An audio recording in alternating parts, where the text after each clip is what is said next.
Well, there's my old Dodge. I don't treat it very well anymore, but it's the first car I ever bought. 500 bucks. Got me through all the way into the mid 2000s. And I'm gonna have to work on it and get going again, but it doesn't look like much. It was a kid's playground for a while. Right here is a jack I just bought. It's a performance jack. 4 3/8 to 19 3/4 lift, I believe. And they didn't have a simple part for my Ford, but I went looking for it at Napa, so I went to Motion Auto and found it. One of them anyway. Nobody could figure out what the other one was. Let me get this straightened up in here. So let's test this jack out. Just bought it, was on sale. And I like the swivel wheels on it. That looks like a good place. Now what I like about this, it's an easy lift, so all I have to do is press down once and it'll go right up till it feels tension right there. So then I'm just going to go ahead and crank it. The crank handle's a bit short compared to some jacks, but it ain't bad, and there the wheel's off, so if I need to change the tire, it's just that simple instead of the old school way I've always done it with the factory jacks in the trunk or wherever they happen to be located. And then it comes down slower or faster. I still have to get used to that as far as how much you twist it, but it's got the nice swivel wheels, metal wheels. The wheels are fairly thick. They're not too bad. I like it so far. So I wanted to do a quick review on that. I'm happy at the moment. That can change rapidly. But I wanted to also show you something else. Now this right here is a simple PCV valve. I couldn't find any documentation. Couldn't find any schematics or anything as to where the son of a bitch is located.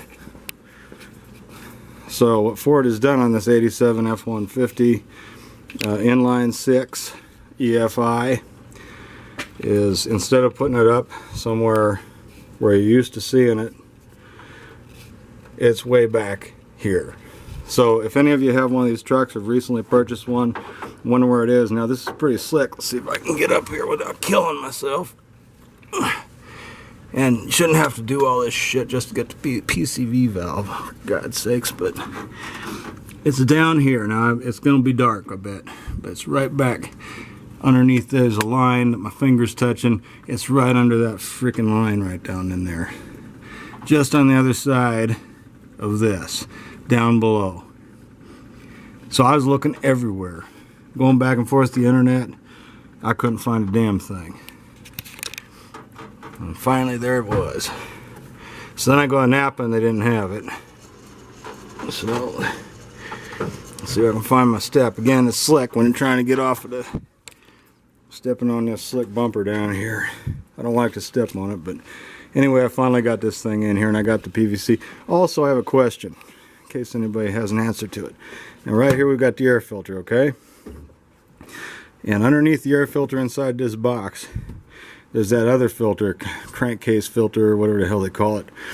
And it comes out, this hose runs to that. That filter underneath here had never been changed, it seemed like, in years and years, because it was full of oil. It was grimy as hell. So I traced the line back up here right next to the oil cap, and we got this piece.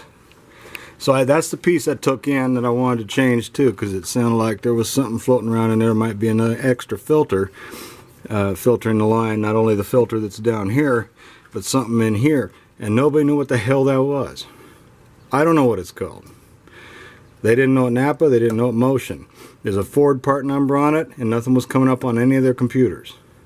So if any of you know what that is, let me know, or where I might be able to get one, because I don't even know if it needs to be replaced, but it seems like that's something I ought to look into, because I didn't like the oil from the filter not being changed, because nobody maybe understood that there was one under that air filter. So there might be a reason to change that. Alright. And there's the damn Project Jeep. Ran good for a while. I got a whole bunch of stuff to do to this thing. Interior's nice, but it's got a lot of work to do, and I got to track down what it is. Anyway, I appreciate you watching.